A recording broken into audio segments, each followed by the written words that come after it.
Defenders of the WHO emerge after President Trump calls out the organization.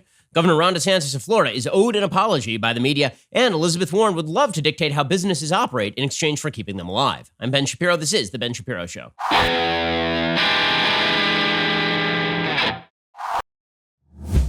The Ben Shapiro Show is sponsored by ExpressVPN. Protect your data from prying eyes at expressvpn.com/Ben. Alrighty, well, let's begin with the continuing big news of the last week and a half. States are following Georgia and Florida's lead. And the reason for this is because you're not seeing massive upticks and massive spikes in cases and deaths in Florida and Georgia. In fact, you're seeing a downtick in cases and deaths in Florida and Georgia, particularly the positives as a percentage of the greater number of tests that are currently being taken. And this is why all 50 states have reopened to some degree, according to the New York Times.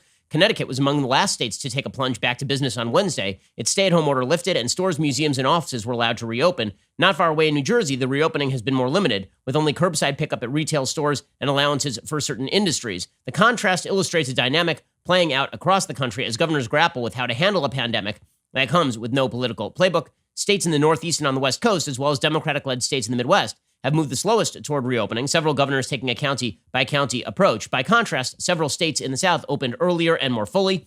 Though social distancing requirements were put in place, restaurants, salons, gyms, and other businesses have been open in Georgia for several weeks. There has not been the predicted spike. We keep hearing next week will be the spike in Georgia. It has now been a month since Georgia moved toward reopening in a very significant way. There has not yet been the spike that was predicted. Now, you would see, presumably, an uptick in positive numbers of cases because people are associating once again, but it has not been this overwhelming wave that we were supposedly going to hear about. We've seen isolated cases where churches, for example, have had to shut down. There was one in Texas. I believe there was one in Georgia, both of which shut down after people got too close to one another and a couple of people died. But that is not particularly shocking. Again, once you let people out of lockdown and they are associating with one another, then you are likely to see a little bit more transmission of the virus. That does not mean you are overwhelming the healthcare system, which, of course, was the goal of lockdown in the first place, was to prevent the overwhelming. Alaska has now announced it will go even further. On Tuesday, Governor Mike Dunleavy said he would lift restrictions on businesses by the end of the week, allowing restaurants, bars, gyms, and others to return to full capacity. That's because Alaska has not been hard hit in any way. Sports and recreational activities will also be allowed. Dunleavy said it will all be open, just like it was prior to the virus. He said social distancing strategies would be recommended, but not required. Even as it announced plans to ease restrictions on residents, Alaska said it was maintaining its requirement that travelers arriving in the state stay quarantined for 14 days and keeping visitor restrictions at senior centers and prisons. All of which makes perfect sense, right? Once your state has lowered the curve, then preventing people who have this thing from entering your state makes perfect sense. This is happening all over the world. Also, protecting your senior citizens and protecting your jails and places where people are in close proximity makes perfect sense as well. Again, the people who are being hardest hit by all of this are the seniors. And we now have some statistics that bear out exactly who is being hit. So Avik Roy over at FreeOp, which is an organization dedicated to free market economics, the Foundation for Research on Equal Opportunity. Avik Roy has now put out a thread about the risk factors by population, like how much more deadly is the flu than COVID for various age groups. And it turns out that if you're looking at young people, the flu is way more deadly. And when I talk about young people, I'm talking about people who are under the age of 25. If you're under age 25, the flu is significantly more deadly to you than COVID-19. In fact, it is 17 times more deadly to you than COVID-19. If you assume 150,000 deaths will occur from COVID-19 over the course of this season, then what you're looking at is the flu being about 17 times more deadly than the coronavirus for people who are under a year, for babies. It's about 20 times more deadly if you're under 4. It is about 7 times more deadly if you're between 5 and 14. And it's about 1.3 times more deadly if you're between 15 and 24. Now, once you hit 25, then COVID starts to be more deadly than the flu. Once you hit 25, then COVID is about 2 times more deadly than the flu if you're under the age of 34. Again, this takes into account everybody, right? This is pre-existing conditions too. So if you're healthy, then obviously your risk factors are lower. So COVID is about twice as deadly as the flu for people who are between 25 and 34. It's about 3 times as deadly as the flu for people between 35 and 44. It is about 3.6 times as deadly if you are between 45 and 54. It is about 3.85 times more deadly. It's about 4 times as deadly as the flu between 55 and 64. And then 3.5 for 65 to 74. And then, shockingly, it's only about 2.6 times more deadly than the flu for people between 75 and 84. Why? Because it turns out that those people die at extraordinarily high rates anyway. I mean, again, one of the things that we are recognizing here is that as we start to study the underlying statistics, people in nursing homes died at extraordinary rates anyway. They represent about 0.5% of the American population. They represent nearly 20% of all deaths in a given year in the American population. So an uptick in nursing homes is not exactly a shocker. That is the most vulnerable group in our population, always has been. If you're over 85, by the way, it's only about 1.7 times more deadly than the flu, COVID-19, according to Avik Roy over at FreeOp. He says, here's another way to think about the very low risk to children. Sweden never closed its schools. Sweden has one of the lowest pediatric infection rates in the industrialized world and exactly one pediatric death from COVID-19. So when you hear politicians saying we can't reopen the schools, well, unless you have people going to the schools and then immediately like being dropped off at the nursing home, probably you don't have to worry about this so much. Children are really not the disease vector for this thing. Not only that, we have some very good news in terms of the way this thing spreads. I'm shocked, frankly, that this is not the top story in the country, considering how much people have been worried about cleaning off surfaces, for example. We'll get to that in just 1 second. First, let's talk about now being an excellent time to take care of your mind and body. You want to be as healthy as humanly possible for a variety of reasons, and you want to be healthy in mind as well. Lockdown, it ain't good for the soul. And this means that you have to take provision that really changes the way you think. Now, why not take advantage of a bad situation? Why not don't let a crisis go to waste. Instead, why don't you make yourself stronger mentally, make yourself more fit physically? I'm talking about using Noom. Getting in shape doesn't have to be about losing a specific amount of weight or a magic number on the scale. It's about building healthier habits and feeling better about yourself. If fitting into that favorite pair of jeans is your goal, that's great, but there are many reasons you might want to practice self-care. Every person is different. Everyone is different, so Noom adjusts to your lifestyle. They teach you the psychology behind the decisions you make and then help you keep track of everything from workouts and steps to analyzing your diet and recommending healthy recipes. You have to adopt a new way of life, and Noom helps you do that. Noom is the habit-changing solution. No food is good, bad, or off limits. Noom teaches moderation, can be used in conjunction with many pre-existing popular diets if you want. We're all strapped for time, and so Noom asks you to commit about 10 minutes a day for yourself. You don't have to change it all in one day. Small steps make big progress. I've been using Noom myself. I've taken off about 10, 12 pounds over the course of this pandemic. Sign up for your trial today at Noom, Noom.com/Shapiro. You have nothing to lose. Visit Noom.com/Shapiro to start your trial today. That's Noom.com/Shapiro, Noom.com/Shapiro. I've recommended it to my parents as well. Noom.com/Shapiro. Okay, so here is a good piece of news. According to The Blaze, the Centers for Disease Control and Prevention has updated its guidance on COVID-19 to say the disease does not spread easily on contaminated surfaces. The disease has always been thought to spread mainly through person-to-person contact by respiratory droplets produced when an infected person coughs, sneezes, or talks. Up until recently, the CDC was maintaining the virus could also spread through contact with contaminated surfaces. Now the CDC says the virus does not spread easily in other ways. In other words, if somebody doesn't sneeze on you or cough on you or talk real close to you for a prolonged period of time, you're probably not getting this thing. Right? If you just go to the park and you touch a surface, unless someone sneezed on that surface like half a second before, the chances are extraordinarily low that you're going to end up with COVID-19. The CDC guidance now says it may be possible for COVID-19 to spread in other ways. These are not thought to be the main ways the virus spreads. According to Yahoo News, the guidance used to simply say that the spread in other ways may be possible without the added disclaimer. But that is a fairly significant development. Much of the thinking on the virus's spread through contaminated surfaces stemmed from a New England Journal of Medicine study in March that found the virus could survive in the air for hours and on certain surfaces for days. In April, when the FDA announced customers don't need to worry about contracting the virus from grocery packaging, the CDC guidance expressed caution, citing the study. But now, it turns out, based on the epidemiology, according to a senior scholar at Johns Hopkins Center for Health Security, Dr. Amish Adalja, based on the epidemiology, we know that the main way this virus is infecting people is from direct contact with other infected people. Contaminated surfaces play some role. It is likely much smaller. This is a respiratory virus. Respiratory virus is largely spread through breathing in infected respiratory droplets. So in other words, wash your hands a lot. Don't wipe your face immediately after touching surfaces. But if you pick up an Amazon package at the front door, the chances are extraordinarily high you're not getting COVID-19 from the Amazon package over at the front door. And this is why you're starting to see many states now considering reopening schools and camps. The Wall Street Journal has a piece today talking about how various countries have decided to deal with all of this. They talk about the fact that there have been a few cases of a new condition that is similar to Kawasaki disease, but it's very rare. In fact, it's rare enough it likely won't affect most decisions to reopen camps and schools, according to health and policy experts. Many experts said parents should be reassured that this affects an extremely small percentage of children, has caused very few deaths. Stephen Kearney, the chief of pediatric critical care of medicine at New York Presbyterian Morgan Stanley Children's Hospital in Columbia, says it's probably hundreds of thousands of kids in the New York area who've been exposed to the virus. It seems like a really small number of people are getting this. The hospital has had about 40 children with this particular syndrome. They're treated with steroids, and they usually recover in 3 to 4 days and then follow up with a cardiologist. So camps are now considering whether they're going to reopen for the summer. And again, this is all good news. It's funny because, listen, we're all nervous. It's hard. People get used to the situation they are in. Once the government tells you that you are only safe if you lock down, it's nerve-wracking when people say you can open back up again. But pretty much a lot of the news has been very, very good. And this is true in Europe as well. According to Bloomberg, officials in continental Europe's major economies are closely monitoring coronavirus data for signs of resurgence in infections as restrictions on daily life are phased out. Countries must focus on more than daily case numbers and death tolls because those are lagging indicators. A better guide might come from the length of the lines outside the doctor's office or surveys conducted at random. However, Europe's coronavirus spread seems to be in check even as the lockdowns are loosened over in Europe. And again, in America, people are picking this back up. In Europe, by the way, in Denmark, Danish bars and cafes are completely back in business. Social distancing has now been scaled back to 1 meter, which is a little over 3 feet. It means more customers can now be seated at restaurants because it turns out it's very difficult to fill a restaurant when everybody is seated 6 feet apart.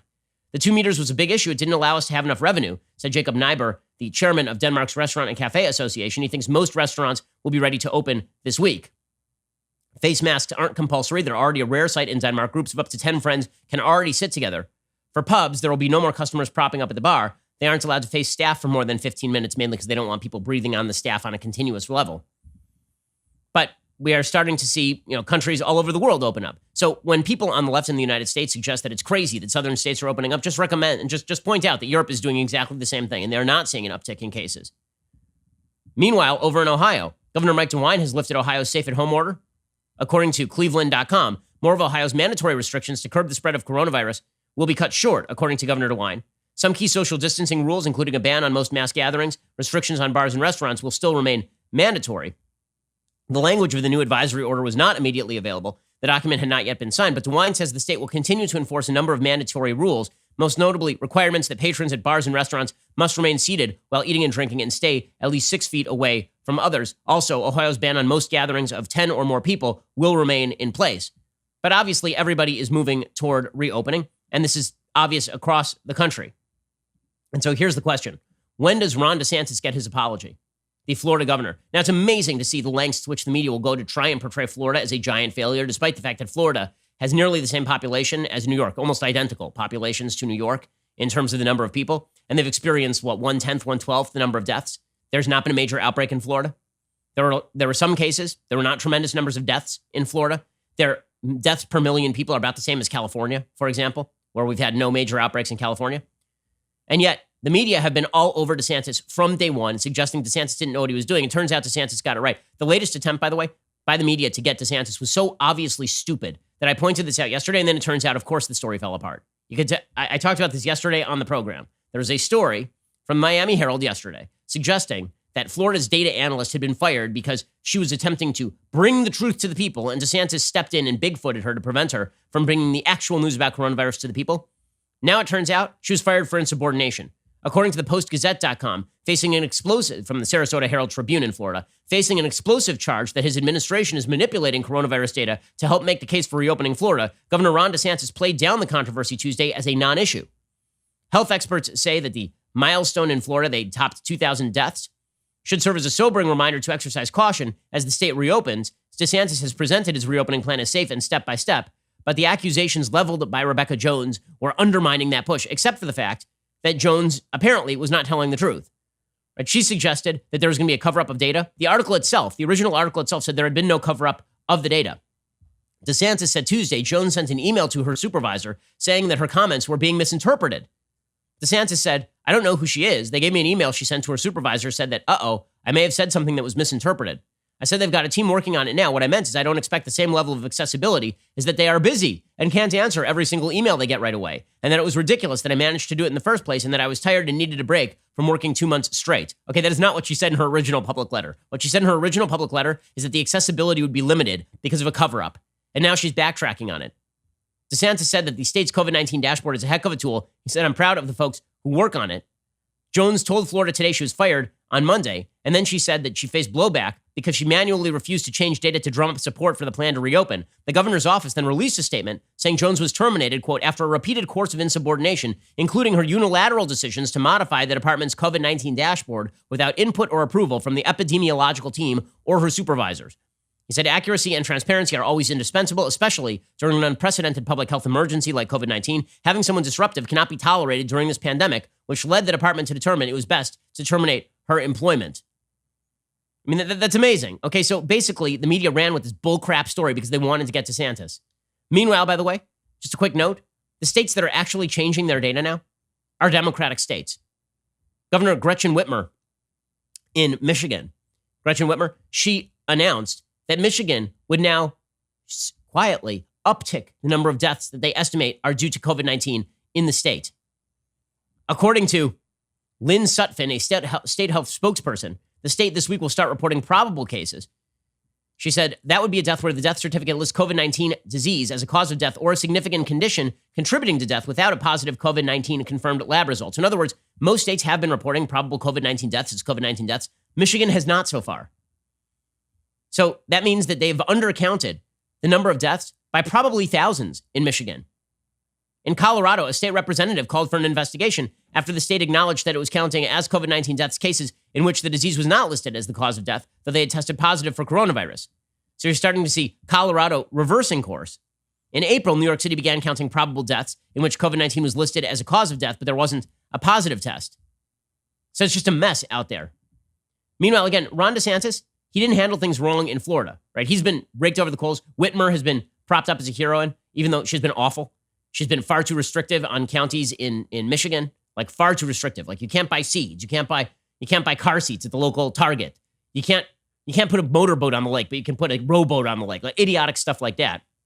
She's a hero. Andrew Cuomo's a hero. Ron DeSantis apparently is the bad guy. We'll get to Ron DeSantis in just 1 second. First, let's talk about the fact that sleep is hard to come by these days. You're at home a lot with your kids. I know, I am too. And it is stressful. It means that you get to bed later. It means that you get up earlier. And it means that when you're on that mattress, it had better be comfortable, because if it is not comfortable, you're not getting any sleep. This is why you need a Helix sleep mattress. Helix has a quiz that takes just 2 minutes to complete, matches your body type and sleep preferences to the perfect mattress for you. Whether you're a side sleeper, hot sleeper, with like a plush or firm bed, with Helix, there's no more confusion and no more compromising. Helix is rated the #1 mattress by GQ and Wired magazine. CNN called it the most comfortable mattress they've ever slept on, and that is not fake news. Just go to helixsleep.com/Ben, take their 2-minute sleep quiz. They will match you to a customized mattress that gives you the best sleep of your life. It does for me. My wife and I took the 2-minute sleep quiz. This mattress is just phenomenal. They've got a 10-year warranty. You get to try it out for 100 nights risk-free, so you really have nothing to lose. They'll even pick it up for you if you don't love it, but I promise you're going to. Helix is offering up to $200 off all mattress orders for our listeners.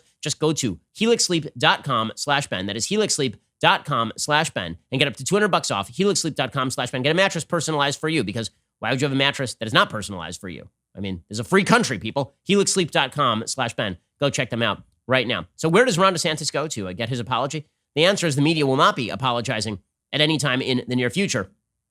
Rich Lowry has a good piece, an interview with Ron DeSantis. He says, an irony of the national coverage of the coronavirus is that at the same time DeSantis was being made into a villain, New York Governor Andrew Cuomo was being elevated as a hero, even though DeSantis' approach to nursing homes was obviously superior to that of Cuomo. Florida went out of its way to get COVID-19 positive people out of nursing homes, while New York went out of its way to get them in, a policy now widely acknowledged to have been a debacle. The media didn't have their eyes on the ball. The day the media had their first big freakout about Florida was March 15th, says DeSantis, which was, there were people on Clearwater Beach and it was this big deal. That same day, we signed the executive order to 1, ban visitation in nursing homes, and 2, ban the reintroduction of a COVID-positive patient back into a nursing home. DeSantis is bemused by the obsession with Florida's beaches. When they reopened in Jacksonville, it was a big national story, usually relayed with a dire tone. Jacksonville has almost no COVID activity outside of a nursing home context, he said. Their hospitalizations are down. ICU is down since the beaches opened a month ago. But nobody talks about it. It's like, okay, we just move on to the next target. Perhaps more understandably, the Villages, the iconic senior community, was a focus of media worries. According to DeSantis, as of last weekend, there had not been a single resident of the Villages in the hospital for COVID-19 for about a week. At one point, the infection rate in the Villages was so low, state officials were worried they were missing something. So he says, I got the University of Florida to do a study. They did 1,200 asymptomatic seniors at the Villages. Not one came back positive, which was really incredible. So what exactly did DeSantis do? Well, first, he looked at South Korea. He said it was pretty dramatic, the extent to which this was concentrated in older age groups. I think the first real fresh set of South Korea numbers I looked at, they had no fatalities under 30. 80% of them were 70 or above. It was really dramatic. Then there was Italy. He says, I think a lot of policymakers in the U.S. acted like Italy would happen in the U.S. When you looked under the hood in Italy, there were huge differences. There were reasons why that part of Italy fared as poorly as it did.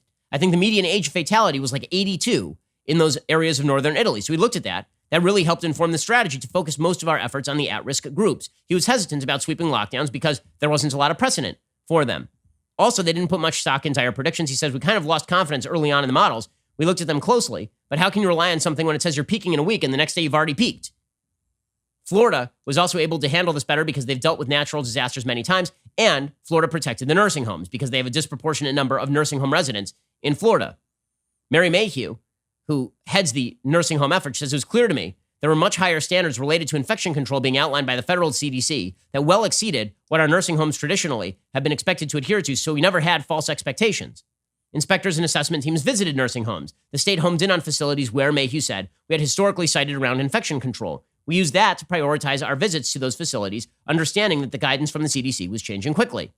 Florida required all staff and any worker that entered to be screened for COVID illness temperature checks. Anyone symptomatic would simply not be allowed to go in. And they required staff to wear PPE. He says, we recognized these facilities were not prepared to deal with something like this. So we sent a total of 10 million masks just to our long-term care facilities, 1 million gloves, 500,000 face shields. Okay, so DeSantis handled this exactly the way he was supposed to.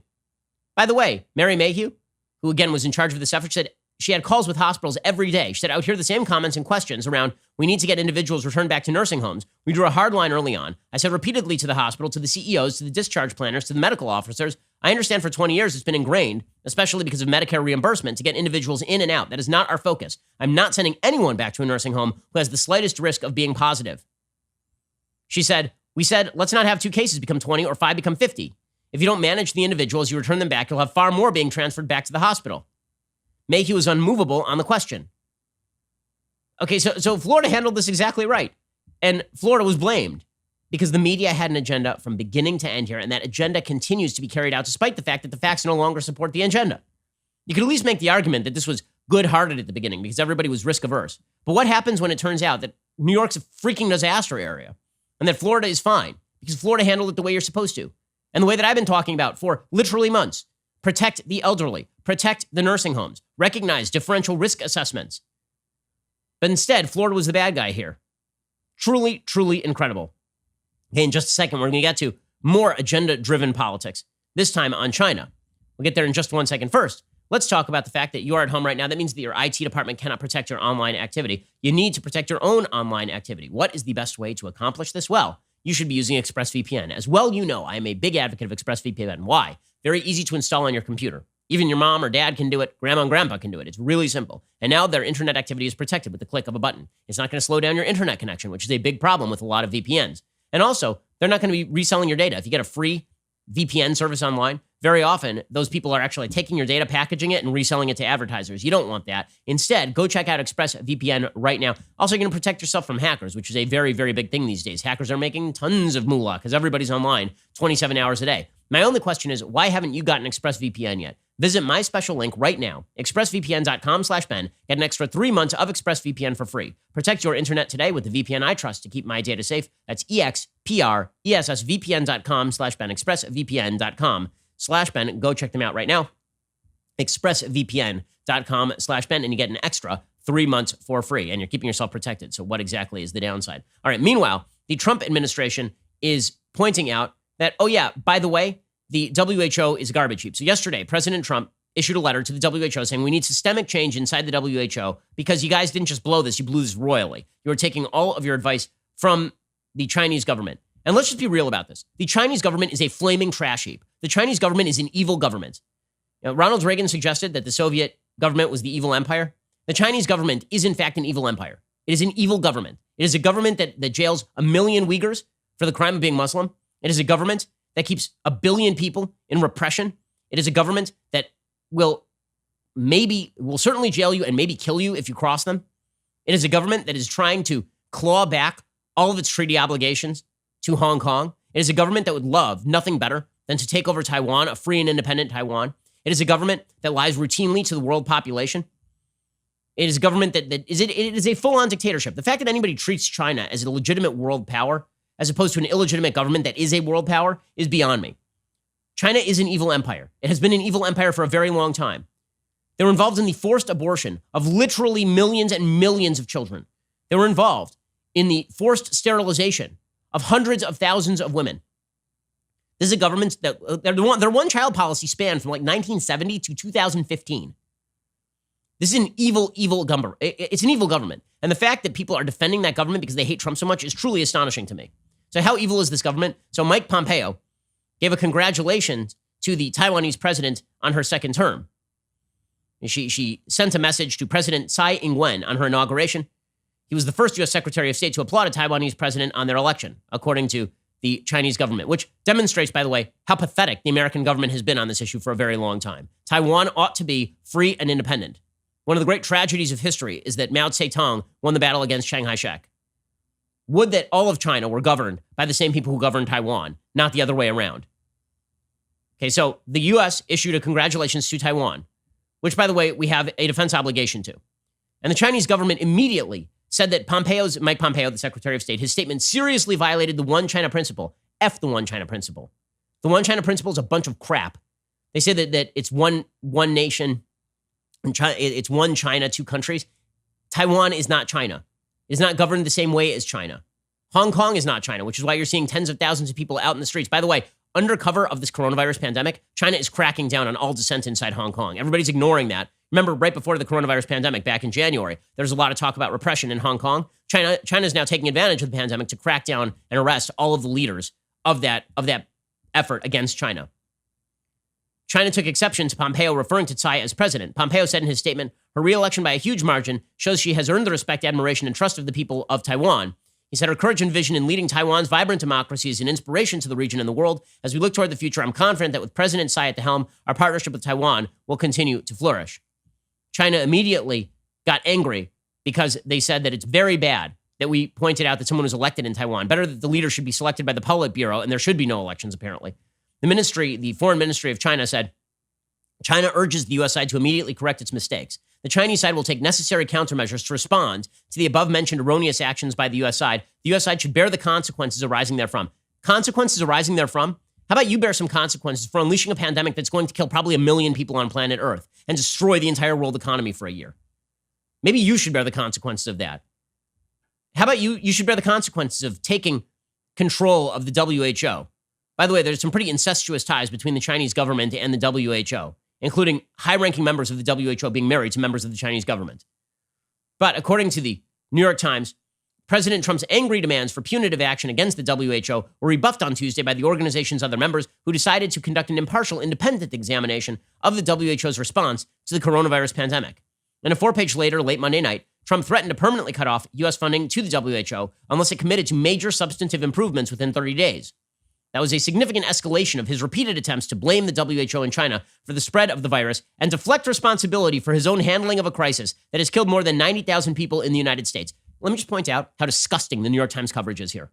Trump points out the WHO is a disaster area. They are a disaster area. They lied to the public for weeks about human-to-human transmission. They suggested that China was handling this thing better than anybody else, that China was being fully transparent. Dr. Tedros is a disaster area at the WHO. He's not even a medical doctor, by the way. Okay, the fact is that criticizing the WHO and China is not a deflecting tactic. It is a reality of life. But the way that the New York Times covers that, that's an editorial decision, right? They say that when Trump rips on China and the WHO, it's to, quote, deflect responsibility for his own handling of the crisis.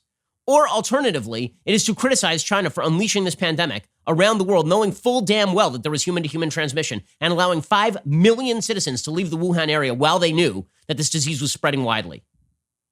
Representatives of the organization's member nations rallied around the WHO. There's a damn shock. You mean that Russia and China resisted the United States?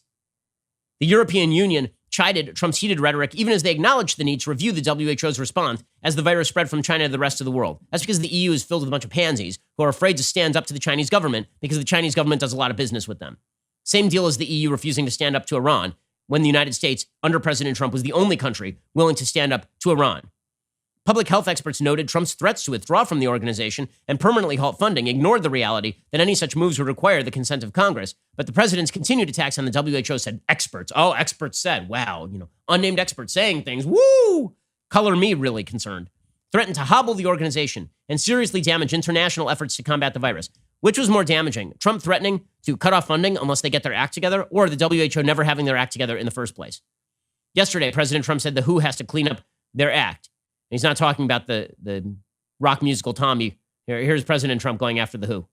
What reforms do they need to do to... Well, it says so in the letters. I don't want to go through it. The letter's a very detailed, long letter. But basically, they have to clean up their act. They have to do a better job. They have to be much more fair to other countries, including the United States, or we're not going to be involved with them anymore. We'll do it a separate way. Okay? So he is exactly right about all of this. And what's amazing about this is Trump is such a polarizing figure for the media that the media immediately leaped to defend China.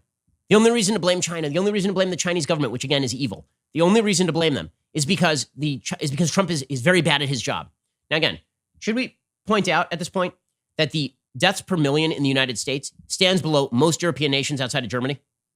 Is it okay to point out that the vast botchery of this thing mainly happened in New York? That somehow Florida handled it okay, Texas handled it okay, even California handled it okay, Washington State had an early outbreak and then got it under control? Is it okay to point out that Trump got the ventilators where they need to go, and that right now we have more testing capacity than people looking to be tested?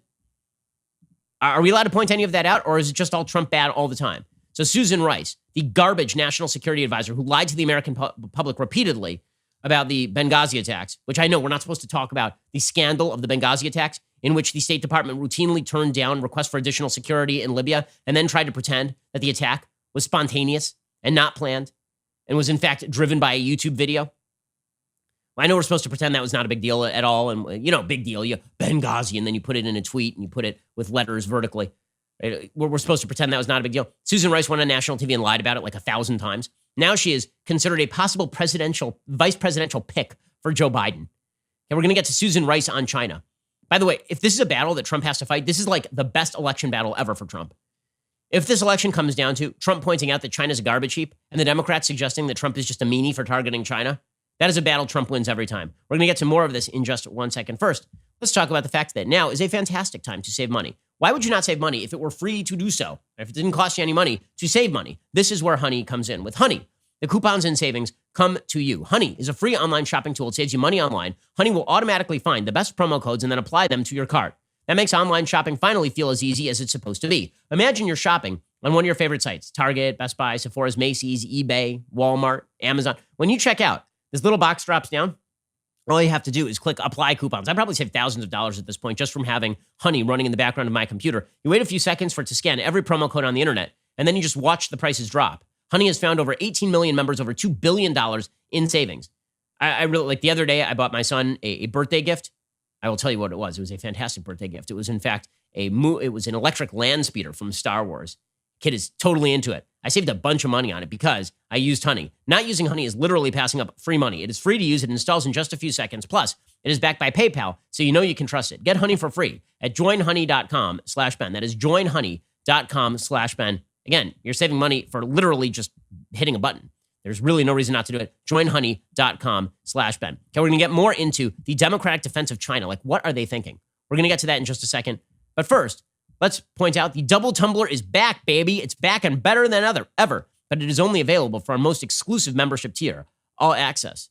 The All Access membership tier is our premier level of membership, also premium level of membership. All Access members get to participate in All Access Live. That is our brand new interactive programming feature featuring one of us Daily Wire hosts as we hang out with you each night. All Access members get to join us for real-time Q&A discussions available on both the website and the Daily Wire app. And All Access membership now includes two.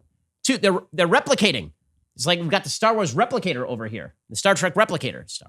Star Trek replicator. Two of the leftist tiers tumblers. The tumblers are overflowing with tears at the thought of this offer, people. Finally, All Access members get all the benefits of all the other membership tiers. They get the ad-free website experience, access to all of our live broadcasts, show library, access to the mailbag, the full 3 hours of the Ben Shapiro Show every day, along with dedicated editorials from moi. So head on over to dailywire.com/subscribe. Join All Access. Get 15% off with coupon code Shapiro right now. That is dailywire.com/subscribe. We will see you there. You're listening to the largest, fastest growing conservative podcast and radio show in the nation.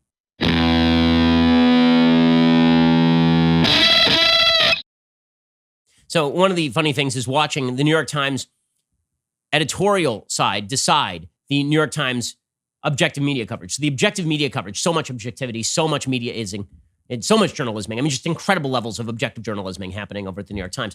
So they'll actually headline things like, deflecting from his own incompetence, Trump blames China. And that'll be their objective news story. And then you head on over to the op-ed page, and why there's Susan Rice just writing the same thing. So Susan Rice says, There's a long history of American presidential candidates using China as a campaign cudgel, from Bill Clinton blasting President George H.W. Bush in 1992 for dealing with a Chinese premier known as the Butcher of Beijing, to Donald Trump's 2016 attack that the Obama administration had allowed China to rape the United States while Hillary Clinton was Secretary of State. This election year, China bashing will reach a new level as Mr. Trump seeks to capitalize on high voter disapproval of China, Beijing's failure to contain the coronavirus, and persistent bilateral tensions between our countries. Well, it seems like those are all relevant factors, like the fact that, again, China is an evil, evil government that has released virus and then tried to blame the United States for the release of the virus, and also that they're a repressive, horrifying regime. But according to Susan Rice, Trump is just a meanie, desperate to obscure the reality of more than 90,000 American deaths and 36 million unemployed amid Mr. Trump's utterly incompetent handling of the pandemic. Republicans have no better strategy than to play the China card. The Republicans are executing a 57-page campaign memo that recommends branding opponents soft on China and reveals their rationale for repeated refrains of China virus and Wuhan lab. Again, this was released from Wuhan. We don't know if it happened from a Wuhan lab. We don't believe that it was released intentionally or that it was created in the Wuhan lab. That is not the suggestion. But China won't allow any investigation and, in fact, has threatened sanctions against places like Australia for suggesting some sort of independent investigation. But Susan Rice is really mad about this. She says that it's we cannot be so mean to China. First, she tries to claim that Biden is really harsh on China, which is hilarious. I mean, truly hilarious. Joe Biden flew to China with his son, and then his son received like $1 billion investment in a fund in which he was running while Biden was vice president. Like they flew on Air Force Two to China. He and Hunter did. And Hunter picked up bags of cash. This is something that Hunter frequently did, obviously. But, says Susan Rice, Mr. Trump will run his standard play, trying to deflect responsibility for his monumental failings by dishonestly projecting onto Mr. Biden his own weakness on China. Trump seemingly will do anything to win in November. His China gambit may be the least of it. Still, campaigning on China, while a well-worn strategy, is particularly dangerous in these tense times when it fuels anti-Asian hostility at home and anti-American sentiment abroad. Okay, so this is going to be the other angle that is run by the media, is that every time Trump mentions China, it's because he wants Chinese Americans targeted, which is absurd. Trump has repeatedly talked about how stupid that is, and it is indeed stupid.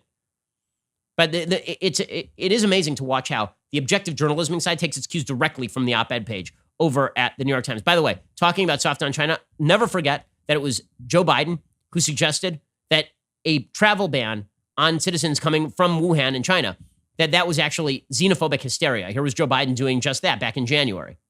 A national emergency, worldwide alerts. The American people need to have a president who they can trust what he says about it, that he is going to act rationally about it. In moments like this is where the credibility of the president is most needed, as he explains what we should and should not do. This is no time for Donald Trump's record of hysterical xenophobia. No, it's time for Joe Biden to go back to sleep. He needs his nap, or he gets a little tired in the middle of these events. Rachel Maddow, by the way, over at MSNBC doing the same routine. She was full on defending the WHO. This is where we are. And what is her basis for defense? Her basis for defense is in a 4-page letter. There is one error. They cite the Lancet Medical Journal to the notion that this thing may have been spreading since November or December. There was, in fact, a report that this thing may have been spreading from November or December. Lancet came out and said, we don't want to be used as a tool against the WHO because all of these medical organizations rely on the WHO and work with the WHO. Rachel Maddow, though, went on a rant last night about how we have to stop being mean to the WHO. And Trump is just terrible for being mean to the WHO. Honestly, if you want to make this your campaign that you're going to defend the WHO and China for their behavior during this pandemic, go for it, guys. I mean, really, own it. Just own it. Here's Rachel Maddow owning it.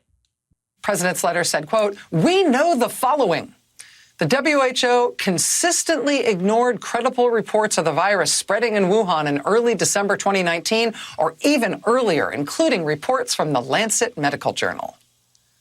Well, the Lancet Medical Journal wrote to the White House today to say, oh, my God, what are you talking about? I'm paraphrasing that, but that's basically what here's what they actually said. I can quote it. Quote, "This statement is factually incorrect. The Lancet published no report in December 2019 referring to a virus or outbreak in Wuhan or anywhere else in China." Okay, that is true. It is also true that the Lancet did report later that it is possible that there was some sort of outbreak that took place earlier than December. They say the first reports the journal published were on January 24th, 2020. In a paper by Chaolin Huang and colleagues, the first 41 patients from Wuhan with COVID-19 were described. The scientists and physicians who led the study were all from Chinese institutions. They worked with us quickly to make information about the new epidemic outbreak and disease it caused fully and freely available to an international audience. That's not what Trump was referring to, but okay, fine. So let's assume that was just a blatant error. Does that invalidate any of the other 4 pages of problems that are cited with the WHO? Of course not. So go for it, guys. I mean, really go for it. Now, that would be Trump going after China is in fact a smart play. It is also the morally correct play. I'll tell you what is not particularly a smart play is the continued focus on hydroxychloroquine. Like President Trump continues to jump on the hydroxychloroquine thing. I'm not sure exactly why. Doctors are going to recommend what doctors are going to recommend. In his own defense, Trump went to his doctor. His doctor said, if you take hydroxychloroquine with zinc and you take it with azithromycin, then there may be some good results. And Trump said that he started taking it after there was possible exposure at the White House. Then somebody said to him, there was a study that suggested that hydroxychloroquine is not particularly effective. So Trump being Trump, he immediately said that the hydroxychloroquine study was a Trump enemy statement, which it is not. It is just a study. Like, come on. How is this useful? I've worked with doctors, and if you look at the one survey, the only bad survey, they were giving it to people that were in very bad shape. They were very old, almost dead. It was a Trump enemy statement. Now, if you look at some of the reports that came out from Italy, that came out from France, that came out from a lot of our frontline workers take it because it possibly, and I think it does, but, people are going to have to make up their own mind. Plus, it doesn't hurt people. Okay, so when he says that this thing is a Trump enemy statement, like that is not useful. I'll tell you what is amazing, though, is how the media are and the Democrats are fully willing to say anything, including things that are inaccurate, in order to rebut President Trump. So Joe Biden, for example, he says no doctor has said to use hydroxychloroquine. No doctor has said to use it? Truly none? Because there are I am aware of thousands of people who are taking hydroxychloroquine in combination with azithromycin and zinc. I mean, that is really, that is a reality. There are lots of doses that have been prescribed across the country for a variety of reasons by many doctors. Joe Biden, medical Joe Biden, here we are. This is absolutely irresponsible. There's no serious medical personnel out there saying to use that drug. It's counterproductive. It's not going to help. Okay, again, the willingness of anybody to say anything because they oppose Trump is truly incredible. Meanwhile, Nancy Pelosi and Trump are in a teenage school fight. So Nancy Pelosi suggested the other day that Trump was morbidly obese. So we live in a world where it's okay to call Trump morbidly obese, but call Stacey Abrams a supermodel, which is exciting stuff. Nancy Pelosi then came out after Trump. So Trump ripped into her. He said Pelosi has a lot of mental problems. All right, fair, I guess, fair. But why are we governed? Seriously, this is what you chose, America. Why are we governed by a bunch of people who appear to have stopped their brain development in 6th grade? Serious question. Here's President Trump pointing out that Pelosi has mental problems. Then we'll get to Pelosi responding, and then they say nanner, nanner, neener, neener, and then they slap each other like characters from the Three Stooges and walk away. Here's President Trump. These people are sick. Pelosi is a sick woman. She's got a lot of problems, a lot of mental problems. We're dealing with people that have to get their act together for the good of the country. Okay, and then Nancy Pelosi responded, well, I guess he's offended. I guess he's triggered. President Trump. Here's Nancy Pelosi, very shiny Nancy Pelosi talking about this. I didn't know that he would be so sensitive. He's always talking about other people's avoirdupois, their weight, their pounds. I don't even want to spend any more time on his distraction because, as you see in the last couple of days, so much of the time has been spent on what he said. Rather than that, I think he should recognize that his words weigh a ton. His words weigh a ton. And a ton. You get it? Because he's heavy. He's a fatty McFat face. Okay, and then Andrew Cuomo, whose great activities in New York have led to the deaths of presumably tens of thousands of elderly people. Andrew Cuomo was like, Trump can't tweet his way through this picking up on Joe Biden. You know what Joe Biden has termed Trump? I will say, Trump is gifted at giving nicknames. The man is gifted. For a 6th grader, he is gifted at it. Like, he's amazing at it. His nicknames are catchy. They are to the point, right? Sleepy Joe still works, right? I think he called Nasty Nancy, and he's got like all of these various nicknames, and they're very good. Joe Biden came up with President Tweety for Trump. President Tweety, like the bird. That doesn't, what? Seriously? Joe Biden? Okay, so here is Andrew Cuomo doing his best. He says to Trump, you're not tweeting your way through this. Andrew Cuomo was asked yesterday about nursing home deaths, and he was like, it's just because the media keep focusing on nursing home deaths that I'm getting all this flack. Oh, my God. Here's Andrew Cuomo, the world's worst governor, talking about how Trump can't tweet his way through this. But he can just talk his way through this. The media will continue to kiss his ass. Today, government's going to be held to a different standard, and it has to be fundamentally different. It has to be smarter than it was. It matters now what happens. You have to know what you're doing now. Not just look like you know what you're doing, not just sound like you know what you're doing. You have to be smart. You're not going to tweet your way through this. You have to be smart. You have to be competent at what you do. There's something called government. Okay, Andrew Cuomo lecturing us all on being smart and competent and the thing called government. I'm sorry, no. I'm going to go no on that, Andrew Cuomo. My goodness.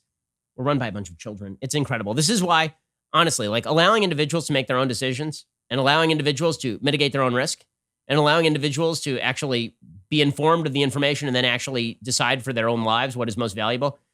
I trust them more than any of these people. Any of these people. Who of these people are you like, oh man, his word is his bond.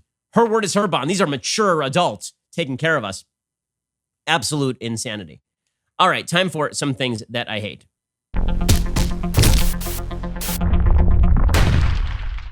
Many, many things that I hate today. So let's talk about the economic response to coronavirus. So the federal government has been shoving money out the door.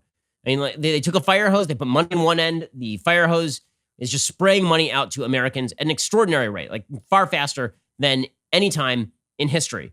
But now Democrats are saying we need to know where the money is going. Now, Democrats have never cared for one iota of time where the money is going. Now they're very concerned. Why? Because there are two tranches of money. One went out to individual American citizens. 68% of Americans are currently being paid more than they were being paid to be employed, to be unemployed. Okay, now in the short term, that's fine, right? I mean, if you're not employed right now, right? You don't have a job, so that's okay.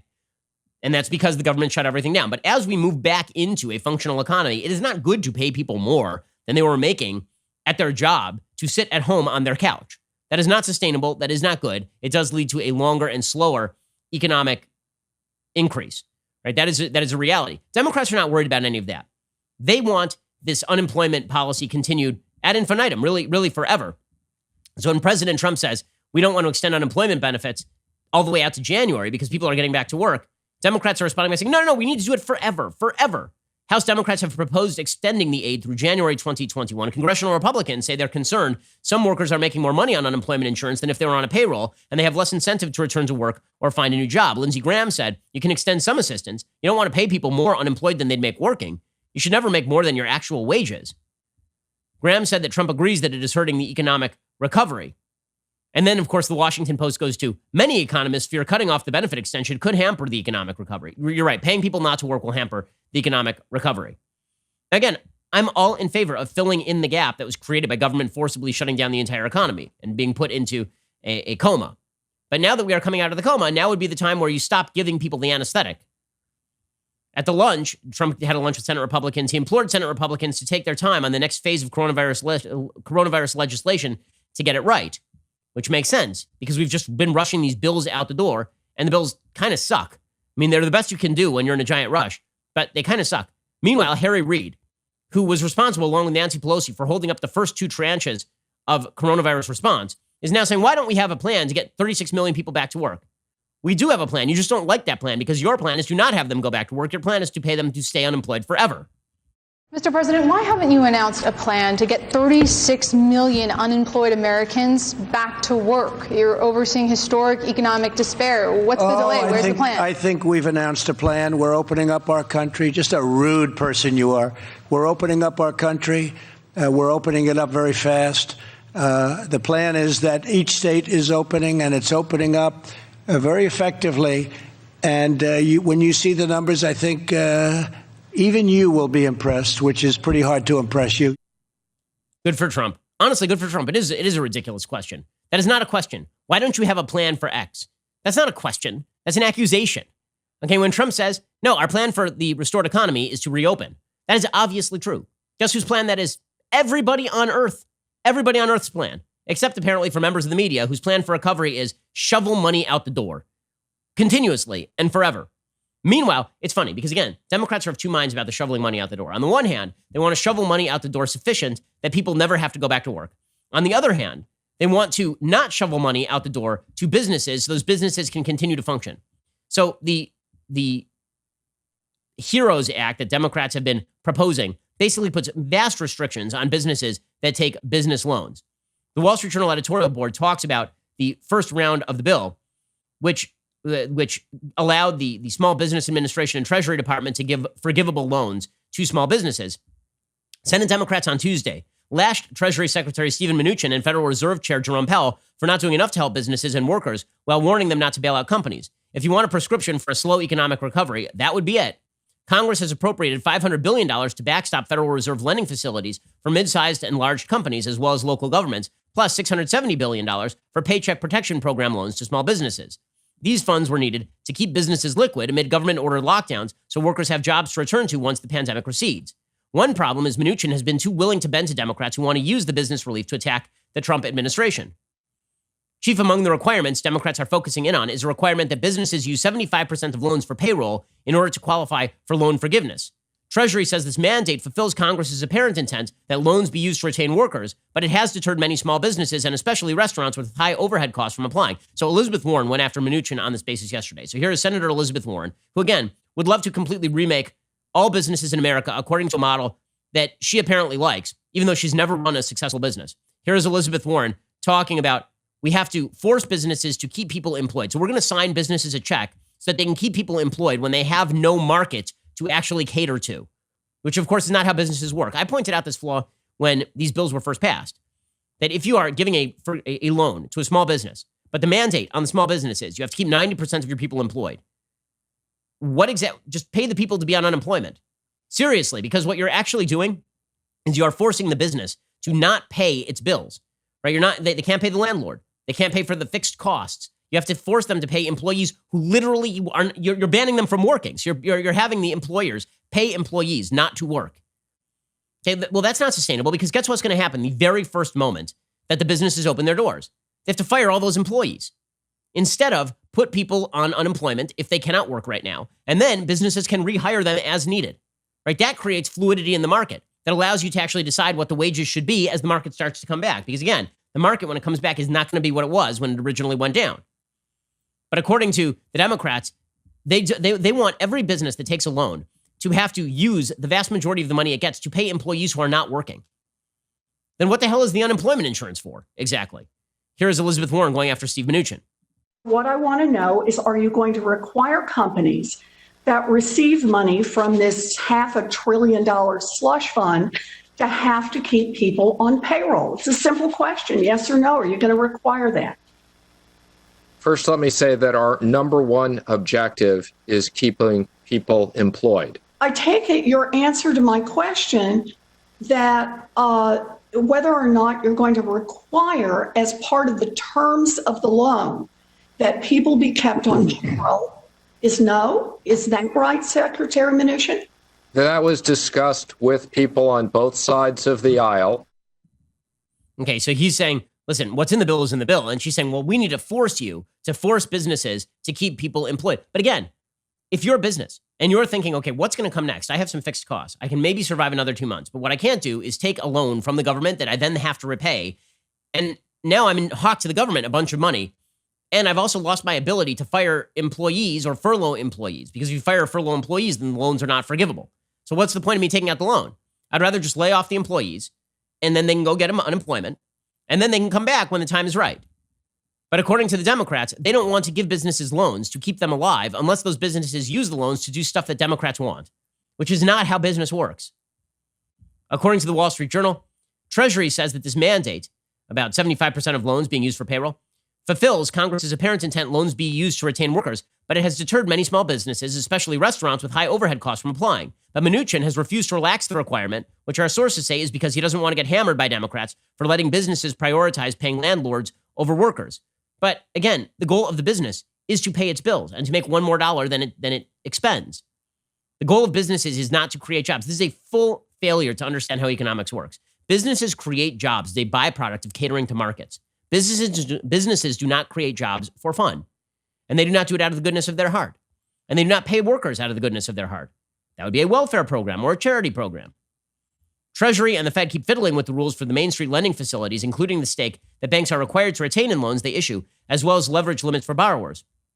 Mnuchin said last month, I think it's pretty clear if Congress wanted me to lose all the money, that money would have been designated as subsidies and grants as opposed to credit support. He clarified during Tuesday's hearing that Treasury is willing to take losses in certain scenarios, such as, and Mr. Powell says the Fed expects to have the Main Street facility up and running by the first week of June, but businesses needed the cash weeks ago. Even now, many will be reluctant to borrow because the Fed has restrictions on dividends and executive compensation, and those continue for a year after the loan is repaid. So you repay the loan and the government's still going to control how you run your business. By the way, all these bans on stock buybacks, if you like the stock market actually having some semblance of recovery, if a company feels that its stock is being undervalued, a stock buyback is actually good policy. Everybody rips on stock buybacks because they don't understand that as a company just investing in itself and recognizing that the market is undervaluing its future prospects.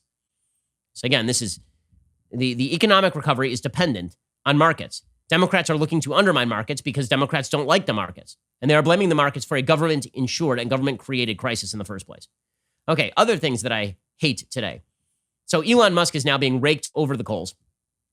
There's an incredible article at the New York Times by Nellie Bowles, who's just an awful reporter. I mean, she's just truly terrible. She wrote one of the worst profiles I've ever seen on my friend Jordan Peterson, in which she accused Jordan Peterson of basically wanting to force single women into marriage and all sorts of crap like this. It was an awful, awful piece. So Nellie Bowles is an awful journalist, and she has a piece today titled, Tesla Owners Try to Make Sense of Elon Musk's Red Pill Moment.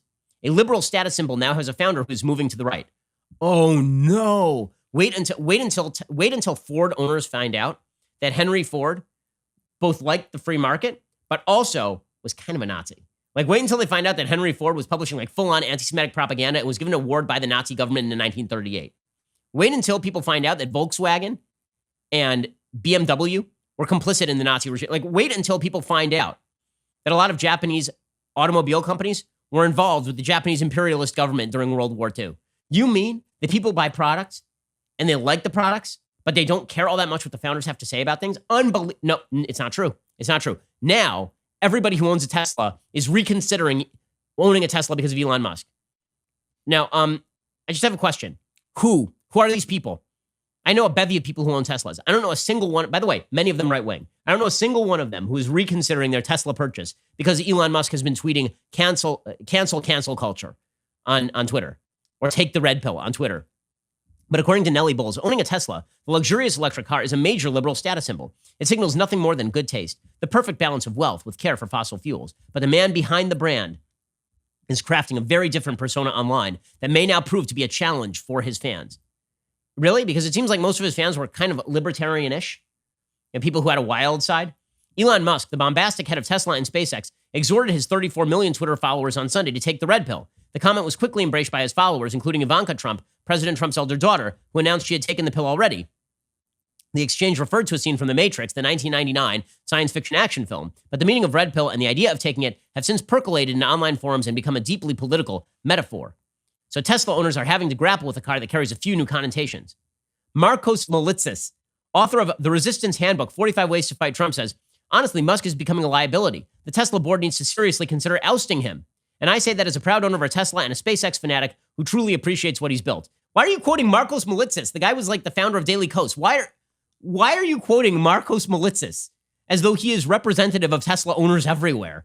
The guy is a rabid leftist, Marcos Molitzis. He has been for like his entire career. That's like saying that you found that you found out that Alex Jones owns a Prius, and now he's really pissed to find out that the Prius is an environmentalist symbol. And what are you talking about? Nellie Bowles is just off. She says, in The Matrix, the movie's hero, Neo, played by Keanu Reeves, is given the option to take a pill that lets him see the truth. The world he thinks is real turns out to be an entertaining lie. His body is actually trapped in a farm where people are being used as human batteries. Taking the blue pill would let him return to living in the ignorant but blissful lie, while taking the red pill would launch him into the arduous journey through a brutal but fulfilling reality. The idea of taking the red pill later grew to mean waking up to society's grand lies. It was embraced by the right, especially by members of its youngest cohort, who organized and spent their time in online forums like Reddit and 4chan. The truth to be woken up to varied, but it ended up being usually about gender. To be red pill meant that you discovered feminism was a scam that ruined the lives of boys and girls. In this view, for a male to refuse the red pill was to be weak. Red pill forums were often filled with deeply misogynistic and often racist diatribes. Okay, so now we're going to play the game where because Elon Musk said take the red pill, he is actually an incel. That what Elon Musk, by saying take the red pill, what he doesn't mean is we need to reopen the economy in responsible fashion and get back to work. Instead, Elon Musk is hanging out on 4chan and being a Nazi, according to Nellie Bowles. What is her evidence for this?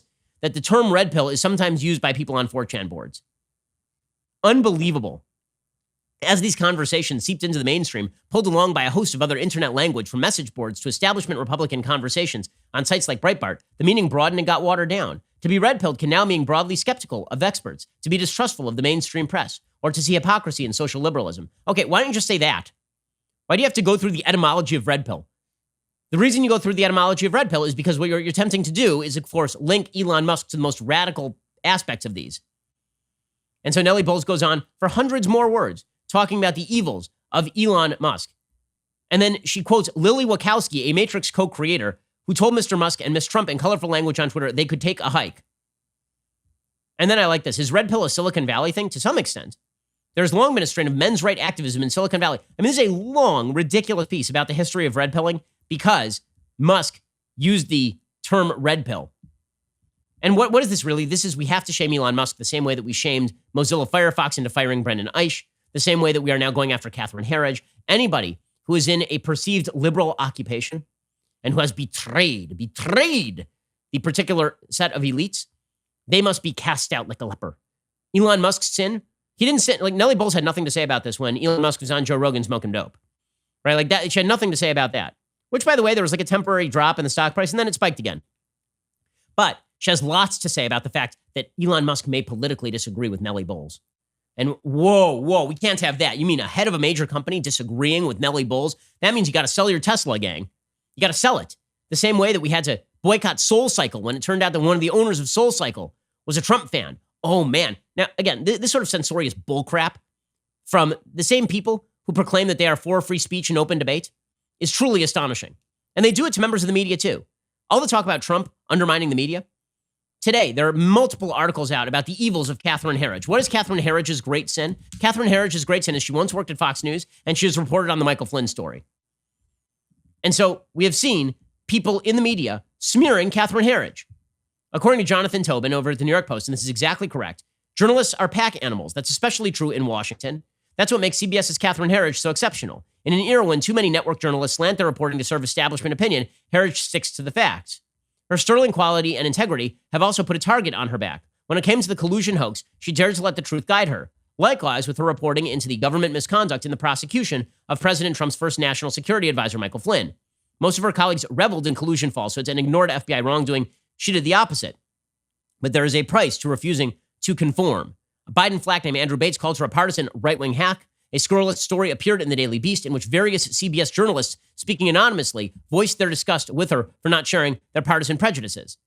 This has also happened to journalists like Cheryl Atkinson, who was basically cast out of mainstream media for the great crime of reporting things that the media didn't like them reporting. Meanwhile, people like Ronan Farrow, who, as it turns out, is a journalist who is driven more by ideology than by good journalistic practices, he is hailed as a hero because, of course, he reinforces all the things the media want to be true in the world. So Catherine Herridge, very bad for putting out actual news. Ronan Farrow, very good because he targeted Matt Lauer and because he targeted Harvey Weinstein. So the target mattered more than the journalistic practices. By the way, worth noting today, Matt Lauer being raked over the coals for writing a piece for Mediaite, pointing out all the flaws of reporting in Ronan Farrow. Okay, now, you don't have to like Matt Lauer. You can think Matt Lauer's a scuzzbag. Sounds to me like Matt Lauer is a scuzzbag. But he points out that Ronan Farrow, his reporting on Matt Lauer, quote, consistently failed to confirm stories told to him by his main sources, failed to provide evidence of important communications he alleged took place between accusers and me. He says, in most cases, Ronan doesn't even claim to have personally seen evidence of those communications, used misleading language to manipulate readers into believing things that could easily be false or at least unprovable. In some cases, he undeniably withheld information from the reader that would call the credibility of sources into question. And according to Matt Lauer, he routinely presented stories in a way that would suit his activist goals as opposed to any kind of journalistic standard. Specifically, Lauer is upset with the way that Ronan Farrow covered the rape allegation by Brooke Nevels. Okay, and he points out like 1,000 flaws with Ronan Farrow's reporting that are legitimate flaws. Now, you don't have to like, you can think Matt Lauer is a scuzzbag who sexually harassed the help. A rape allegation is a pretty damn serious thing. And if you're going to make that allegation, then you'd best do your research beforehand. According to Matt Lauer, that never happened. He quotes Ronan Farrow in his book Catch and Kill. He says, Neville's told 1 million people about Lauer. She told her inner circle of friends. She told colleagues and superiors at NBC. She was never inconsistent. She made the seriousness of what happened clear. Lauer says, does Ronan offer any proof of this claim? Does he say he confirmed this story with any of the friends or colleagues she claims to have told about the seriousness of what she alleges happened? Does he include a single comment or quote from a corroborating source for these claims? He does not. Did he try to track down the superior at NBC that she talked to? Did he include a quote or comment from that superior? Did he find out if the superior had been told about the seriousness of what Brooke claims? He did not. How do I know? Says Matt Lauer. Because I did. It took me 15 minutes to find out who the boss was that Neville's had supposedly reported to. He says, I contacted Sharon Scott. Sharon, concerned she might not have been aware of a serious situation involving a member of her staff, contacted Brooke's direct superior and they spoke at length. That new boss told Sharon Scott that one night Brooke simply started talking about having an affair with me. She said, most importantly, Brooke never said a single word about this being anything but a consensual affair. She said Brooke in no way conveyed the seriousness of what she now claims. The superior says Ronan Farrow never reached out to her to confirm the story that referenced her in the book. Hey, like Matt Lauer or hate Matt Lauer, believe Matt Lauer or don't believe Matt Lauer. The reality is that because Ronan Farrow targeted the right people and Matt Lauer is a bad guy, Ronan Farrow was able to get away with bad journalistic practices. By the way, Ronan Farrow's response to Matt Lauer was incredibly dismissive. He didn't bother to actually respond to the immediate allegations made by Matt Lauer. He basically just said Matt Lauer is a meanie. That was his essential response. So, that, again, here was his only tweet. All I'll say on this is that Matt Lauer is just wrong. Catch and Kill was thoroughly reported and fact-checked, including with Matt Lauer himself. Okay, how about some responses to specific allegations made by Matt Lauer? He makes some pretty specific allegations there. How about bringing forth your sources? Hey, those are pretty specific allegations. But, of course, people celebrated Ronan Farrow owning Matt Lauer because he didn't even respond to the allegations. Again, this is not to say that Matt Lauer is innocent of the charges made against him. It is to say, it is not a response to say, I don't like Matt Lauer, he's mean, and I stand by my reporting. If someone makes a specific allegation that you didn't call somebody, you need to bring forward the person you talked to. That would be the normal journalistic practice. But this is the way it works in the media. You confirm people's belief systems, and you get away with it. You cross them, and you become Catherine Herridge or Cheryl Atkinson. Alrighty, we'll be back here later today with 2 additional hours of content. Otherwise, we'll see you here tomorrow. I'm Ben Shapiro. This is The Ben Shapiro Show. The Ben Shapiro Show is produced by Colton Haas, directed by Mike Joyner, executive producer Jeremy Boring, supervising producer Mathis Glover and Robert Sterling, assistant director Pavel Wydowski, technical producer Austin Stevens, playback and media operated by Nick Sheehan, associate producer Katie Swinnerton, edited by Adam Sayevitz. Audio is mixed by Mike Coromina. Hair and makeup is by Nika Geneva. The Ben Shapiro Show is a Daily Wire production. Copyright Daily Wire 2020. The Matt Walsh Show, it's not just another show about politics. I think there are enough of those already out there. We talk about culture because culture drives politics and it drives everything else. So my main focuses are life, family, faith. Those are fundamental, and that's what this show is about. Hope you'll give it a listen.